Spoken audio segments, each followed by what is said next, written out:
I mean, with this was her everyday diamonds.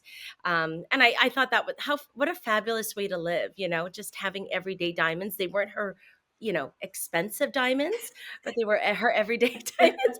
That is an incredible story. That has to Yes. be, I think, the ultimate thrifting find. You win. Nobody is ever going to top that. That is it. That is the pinnacle of thrifting. So I cheated and did my colours using ChatGPT because you can go and get a professional to do it, but you can equally get Yes. ChatGPT to do it for you if you know the right way.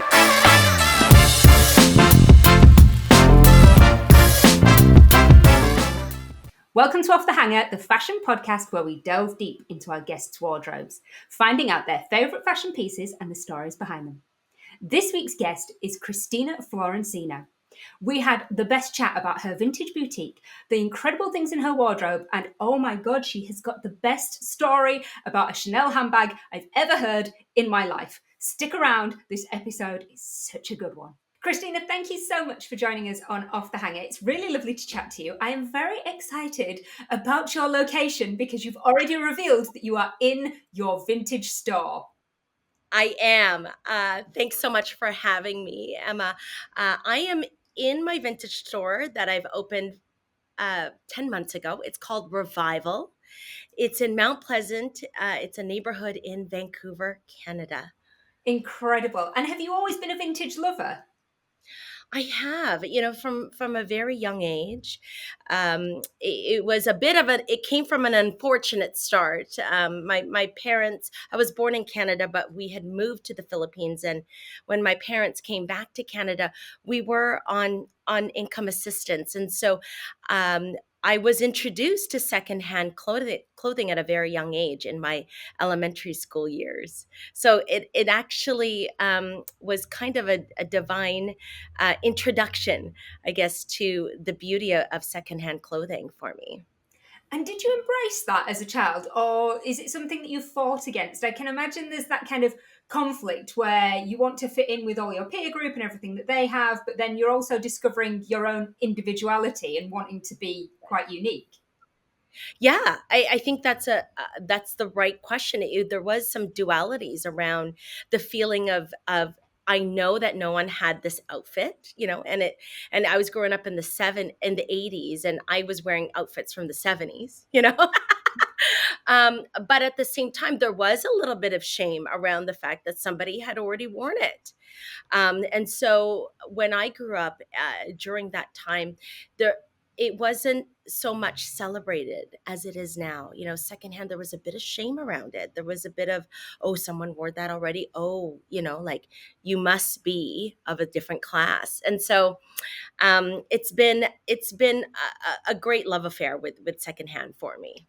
And I love the journey that's gone on now. I think it is so much more kind of celebrated and almost coveted to have something that's vintage or secondhand, and it's so much more celebrated rather than that frowned upon idea of, oh, you're just wearing fast fashion. It's now that thing of, oh, you're wearing something vintage or you're wearing something secondhand. Like, here's a pat on the back. Well done, you. Yes. Yeah, I agree. I think it's time.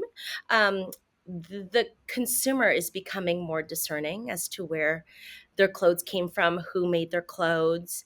And I think we all understand the detrimental effects on the environment with fast fashion, with some of the really highly coveted documentaries that are coming out on how damaging it is, and next to oil and gas, and that's quite profound. So I think slowly we're all embracing the change of moving towards slow fashion in my world, at least, what I'm seeing.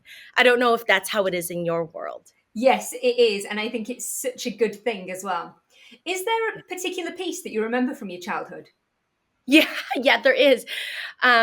So it was this mauve color, two-piece dress and bolero set. And in Fancy. I was 7 years old, you know, rocking this piece from the 70s. And it was, yeah, so no one looked like me. And of course, I went to a school that was predominantly Caucasian at the time. And so I really did stick out a bit, probably like a sore thumb, but there was a part of me that really loved it and embraced it. I think that's brilliant. I love that for you. If you can embrace your differences from an early age, I think it sets you up in a really good stead for the rest of your life. Yes. What's the Yeah. oldest piece in your wardrobe? I imagine this is quite tricky being a vintage lover. It is. However, I think with myself and with the store, the oldest pieces that we sell is typically around the 80s. As you could tell, I'm pretty much obsessed with the 80s. But I would say my grandmother's earrings here, these are probably from the early 60s. And my mother had gifted me a beautiful vintage opal ring, which is actually from Germany. And so she had worked with a woman who had passed this down to her, and then she passed this down to me, and opal is my birthstone. Oh, that's beautiful. What a gorgeous thing as well. I think that's really lovely. It goes with everything. Thank you. Thank you. Yeah. I mean, with these, this was her everyday diamonds.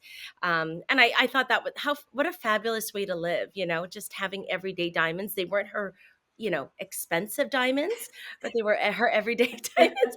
And then with this piece, I just think, the Art Deco design around it. And it's quite, I don't know that is, like elevated when it comes to um, how the ring is set, but they just don't make it like this anymore. I find with modern jewelry. I mean, I think there's some brands that are trying to embrace that design, but there is a charm, a sentimental charm that I really like about vintage jewelry.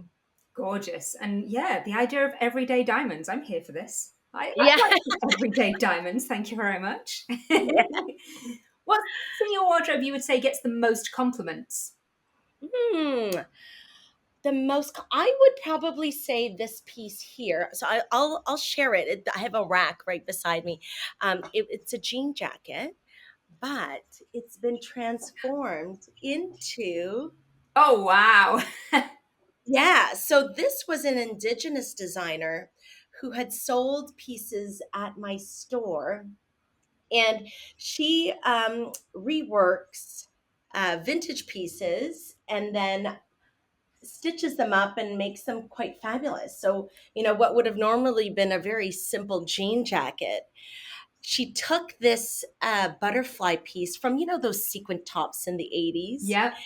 and we worked together to put a fringe around it. So this has been quite fun. And I wore this recently at the Poshmark party here in Vancouver. And so that got a lot of compliments. Oh, it's brilliant. I love the design of that. I also love that it's very quite business in the front and then party in the back. Because you only Like, get a little hint of the sequins from the front, and then from the back, it's like, here I am. here I am. You would never know. It's quite demure. Yes, very mindful, very demure, and then from the back, she is all Spicy party. gal. She's real spicy. She is super spicy. I love the fringing, the gold Yes. sequins. Just what a great piece. Thank you. Yeah, her name is Deanna Walker. So she's a shout out to her. She's a lovely, talented designer. And I like that kind of bespoke idea of reworking things, having something that's a one of a kind piece that's got her signature style within it, but is still very unique to that individual piece. Yes. Yeah, yeah, that's right. Now, what's the most expensive piece in your wardrobe? Do you like to have a splurge, or because of your upbringing, do you still find you're quite thrifty when it comes to fashion? I think that it's the latter. It's certainly, I understand the highly coveted pieces, and once in a while I'll splurge, but I often find my consumer behaviors, because of my upbringing, has been, is it on sale, number one, and number two, can we get it in a more affordable way, or can it be purchased pre-loved? And so I would say this one would be my most expensive piece, but I didn't buy it at this price. So this is a vintage gold Chanel. Oh, be still my beating heart. Look at her. That is fabulous. Oh my gosh. Yeah, I mean, the lighting is a little odd here, but I'm sure you could tell it's gold, it's metallic. It has the quilted shoulder strap. And this came from the early 80s. But fun fact, Emma, I bought it 25 years ago for $6.99. No way. No way. And it's real. $6.99. $6.99. I got it at a store called Value Village. I don't know if you have it there No, we don't. in the UK, but they sell thrifted items, and I think somebody just must have bypassed the fact that there was a serial number. And the reason why I know it's authentic is it broke. Like there was a class that broke, and I was living in Toronto at the time, and this was at the time when Chanel was doing the free um, repairs. Right now, it's kind of limited to a certain classic flap, and they said, "Oh, we don't have this hardware. We're gonna have to send it to Paris." So this 6.99 bag made it to Paris before I did. I mean, it was probably already made in France at the time. But the reason why it is the most expensive is I did look it up recently because I was just curious, and I found it on Sotheby's auction for Oh $7,000. my God. An equivalent. Yeah. Yeah. That is an incredible story. That has to Yes. be, I think, the ultimate thrifting find. You win. Nobody is ever going to top that. That is it. That is the pinnacle of thrifting. And here's the thing. I've been tempted to sell it because I just thought, you know what? Why not? But here's the truth of the matter is I actually still wear it. I wear it not often, but I do wear it. And so my partner just said, do it. Just keep it. Just keep it. It's you're gonna regret selling it. So right now it's with me. And let's be honest, it's never going down in value. That is never going to go down in value, no matter whenever you sell it, whatever period in your life you sell it. Even if you get to your 80s and then go, do you know what, I might actually sell that bag and go on a worldwide cruise, it'll be worth a fortune still, and it's always going to be worth way more than you paid for it. You're right. And here's the thing, fun fact, Chanel does outperform the stock market by, 30%. It goes up year after year. So I do agree. It does go up in value. And I think that's the charm of finding that highly coveted piece at a really great discount and then sitting on it. It's been 25 years since I've had this bag. Did you just fully scream when you saw it, or were you trying to just hold everything in so that nobody realized what it was? It was a slight shriek inside my brain because I saw the serial number, and back then they would tuck in the serial number at the bottom, and I knew that, and I did a brisk walk to, and I just said, "Start the car," start that car. Yeah, so it was one of those things, hoping that nobody understood that it was, and I just went for it. 6.99. Incredible. Incredible. That is the best, absolute best story ever. What's the newest piece you've got in your wardrobe? And it doesn't have to be a new piece, it can be a new to you piece. Yeah, it's new to me, and it actually is a new item, which is something that I typically don't carry in my wardrobe because everything here has been thrifted. But I wanted to support a friend who is a designer of slow fashion, and she is a petite woman, and she opened a brand recently, or launched a brand recently, called Shortlisted. There it is right there, and it's for women 5'4" and under. I think that's but she makes a jumpsuit, and really it's a tank and pants. And so these are the pants. They're tapered, they fit really well, and they're wide leg, and they have a wonderful linen blend, and they're made locally, and they fit everybody like magic. And I purchased this from a fundraiser for Dress for Success. I'm not sure if you're familiar with that charity, but they help women get back into the workforce.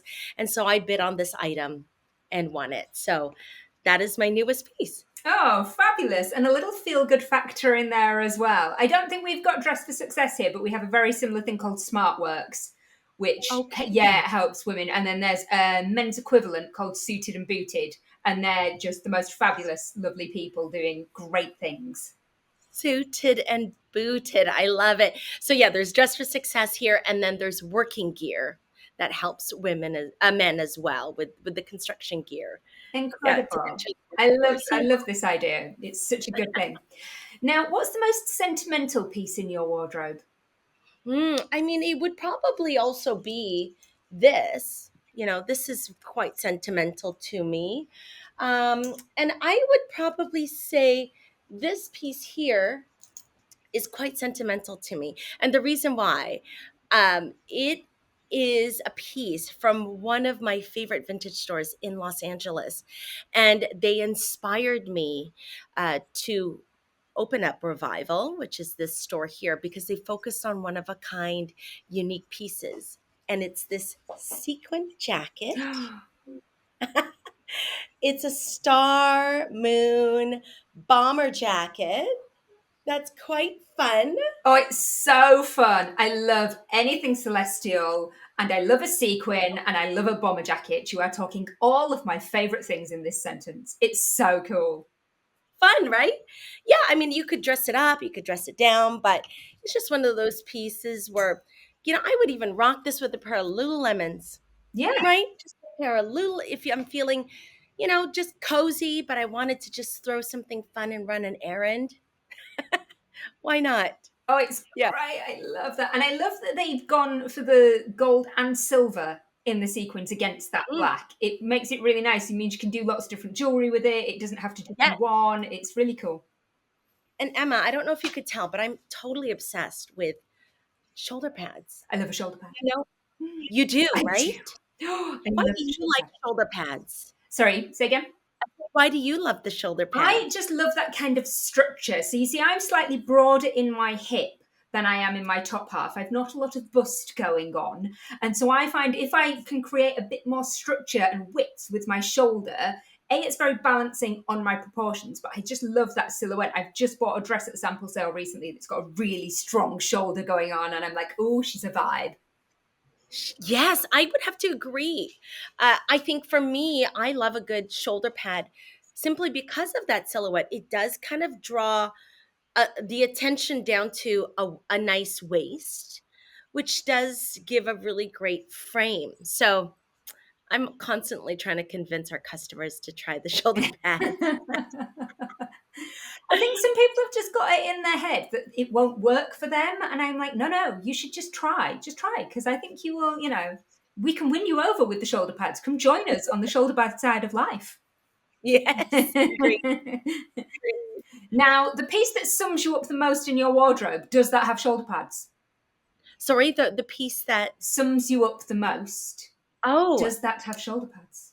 you know what? It did, and shame on me. I actually took it out because the shoulder pads was here. Oh, And I thought, oh, I can't have a shoulder pad on my arm. So this is probably me, and I could show you with me wearing it on. But this is an '80s fuchsia dress with sequins. And I don't know if you remember this, but this is where you kind of would like do the overhang, yes. the overhang. Yes, you put a belt on, you I blues on it over. Yeah. Yeah, it does the little overhang. And then it has these cute little pom-poms here, with the little detailing. Oh, I love That is those with the fringing kind and of the neat. beads. So I would say this is me in a dress. It's bright, it's bold, it's unapologetic. It's sparkly, it's full of details. I love that. It's fabulous. And I love that silhouette as well. I like that kind of wider sleeve and the gathering. It just gives it that lovely sense of drama. I would have to agree. Yep, that's me. Little bit of drama in there. Nothing wrong with that. Yeah. And I don't know if you've done your colors. Have you done your colors of like what colors look good on So you? I cheated and did my colours using ChatGPT because you can go and get a professional to do it, but you can equally get Yes. ChatGPT to do it for you if you know the right way. So And I did that. what But did you find? I am a full I am just a lover of green, and I kind of tend to find that particularly with colours, I just go for things that instinctually I like. And whether it's quite the right shade or not for me, I'm like, well, if it is, it is. If it's not, it's not. But if I like it, then I'm wearing it. Spoken like a true fashionista. Yeah, I think that's on my list. I mean, I think I have an idea of what my colors are. This is definitely one of them. That is definitely one of them. But I do know what doesn't look good on me, and it's probably a good yellow or like a light blue. But it would be interesting to have that done. I'm gonna try ChatGPT. Yeah, it's the This is cheap, all the is cheap done, Emma. way of doing it. Now, it's very well known amongst the listeners of Off the Hanger that I am a bit of a disaster and that wardrobe malfunctions seem to happen to me an awful lot of the time. Now, Yeah, would you like to join my club? Have you got a story that you can share? I do. I actually have had many. Good. So that's the thing. It's a humbling Oh, experience, right? yes, it Because is. you could like walk down thinking, I am owning this outfit, and then the universe will remind you that you are still human. So I would have to say this happened to one of my favorite shoes, which is a Manolo Blahnik Oh, in yellow. gorgeous. And the reason why this is funny because not a lot of shoes fit me. I'm a size 34.5. Oh, so you got teeny, teeny, tiny feet. I got teeny 34 and a half. Yeah, 34 and a half. It fits nobody. This fits nobody but me. But I was emceeing my friend's gay wedding, okay? And you know the gays, they go big and they go hard. And so the theme was Met Gala meets the Oscars, meets the Emmys, meets the red carpet. And so I had this big crown and I had a train and I had this on. And I was on the patio dancing with shots in my hand, with my girlfriends, and it got stuck. Oh It no! stuck in one of those, slats of Yeah. the patio. Oh my God, it got stuck. And I literally had to pull my foot off, and it took myself and the event planner to literally just pull it. Disaster. And I think I was more embarrassed than, so I couldn't really cry at the time, but I was so embarrassed and slightly in shocked. And I thought it was funny, right? Because I thought, just laugh at yourself. You're stuck. But yeah, that's the damage on my Manolos. Oh, it's awful when that happens. Why do Yeah. people not think these environments through? That there's going to be women in heels. This is the one thing that I never understand about in this country. People go to the races and it's quite a big thing and everybody gets dressed up. They go to Royal Ascot and everybody looks fabulous. You are on Mhm. grass so much of the time. Like, what are you doing with your like beautiful heels? Like, Yes. I'm not doing that. I will be getting like a block heel or a wedge. There's no way I'm taking nice heels onto grass. Smart. Smart. You're asking for trouble. And I think people Yes. don't think it through when they come to these like decking and obviously here we have like cobbled streets in certain places and a cobbled street in Right. a heel is a nightmare. Disaster. Disaster. That is a recipe for a fashion fail. Exactly. So Well, I hope they recover. They don't look too badly damaged. I'm sure you've got places out there where you can get them fixed. They will be repairable. Now, are they your favourite shoes, or is there another pair that are your favourites? These are my favorite. I think what I like about them is they're yellow. They're kind of different. They look great with that purple. Like, I'd probably pair it with that purple dress, which is kind of fun. And just because I'm in my maximalist era. And even if I didn't know it was in a famous TV show, we know which one that We is, do. right? These are Sarah Jessica Parker's engagement rings, right? Yep. Um, I like the design. I like the satin finish. I think that's quite luxurious.